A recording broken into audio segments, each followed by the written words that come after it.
Sir మరొక అంశం ఎన్నికల ప్రచారం అని మీరు అన్నారు కాబట్టి ప్రచారానికి సంబంధించి జగన్మోహన్ రెడ్డి గారు జైల్లో ఉన్నప్పుడు షర్మిల గారు అయితే ఖచ్చితంగా అన్న వదిలిన బాణం అని చెప్పి సుడిగాలి పర్యటనలు చేశారు, ప్రజలు ఆదరించారు. సో ఆ షర్మిల లేని లోటు భారతి గారి గారికి అప్పచెప్తే భర్తీ చేస్తారంటే ఇప్పుడు రెండు విషయాలండి. ఇప్పుడు షర్మిల అప్పుడు ఆయన జైల్లో ఉన్నప్పుడు చేశారు, తర్వాత ఆయన వచ్చిన తర్వాత ఆ ప్రాధాన్యత అంత ఇవ్వలేదు. తెలంగాణలో ఆమె 2014 ఎన్నికల్లో ప్రధానంగా ప్రచారం చేశారు, తెలంగాణ ప్రాంతంలో మట్టుకు. 19కి వచ్చేసరికి అది కూడా పెద్దగా ఏమీ లేదు.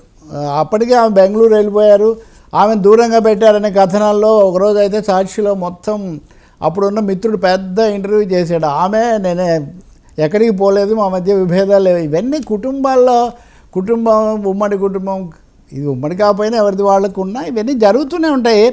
ఎవరు లేని లోటు ఎవరు తీరుస్తారు, ఎవరికంటే ఎవరు ఎక్కువ షైన్ అవుతారు అన్నది ఎవరు చెప్పగలిగిన విషయం కాదండి.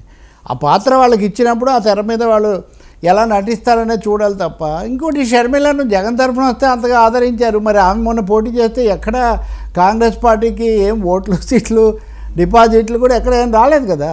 ఉదాహరణకు ఏది టీడీపీ ఓడిపోతున్నప్పుడు, వైసీపీ ఓడిపోతున్నప్పుడు ఆయన మీద కోపంతో ఈమెకు ఓట్లు వేయలేదు కదా, అంటే వేయలేదు మరి. కాబట్టి షర్మిల జగన్ తరఫున రాజశేఖర రెడ్డి కుమార్తెగా వైసీపీ తరఫున వచ్చిన ఆదరణ తర్వాత కూడా వస్తుందా లేదా అంటే అది తెలంగాణలో రాలేదని ఆమె ఆంధ్రప్రదేశ్కు మారారు. అక్కడికి వెళ్ళి కాంగ్రెస్ అధ్యక్ష పదవి ఇచ్చినా అక్కడ కూడా ఇప్పటివరకు అయితే ఏమీ రాజకీయ ప్రభావం లేదు. ఆమె బాగా మాట్లాడగలరు, ప్రత్యర్థుల మీద దాడి చేయగలరు, అలాగే నిర్బంధాలు తట్టుకోగలరు. అది కేసీఆర్ దగ్గర ఆమె నిరూపించుకున్నారు, అక్కడ కూడా అదే. దెర్ ఈజ్ నో ఆ విధమైన ఇది మనం పెట్టలేమని. నిజంగా భారతి రెడ్డి రాజకీయాల్లోకి వచ్చి రాజకీయాలని మాట్లాడి అప్పుడు ఆమె ఇంటర్వ్యూలు అవన్నీ ఇచ్చినప్పుడు ఆమె బాగా డీల్ చేశారు, అందులో ఏమీ సందేహం లేదు. సాక్షి నిర్వహణలో కూడా ఆమె చాలా వరకు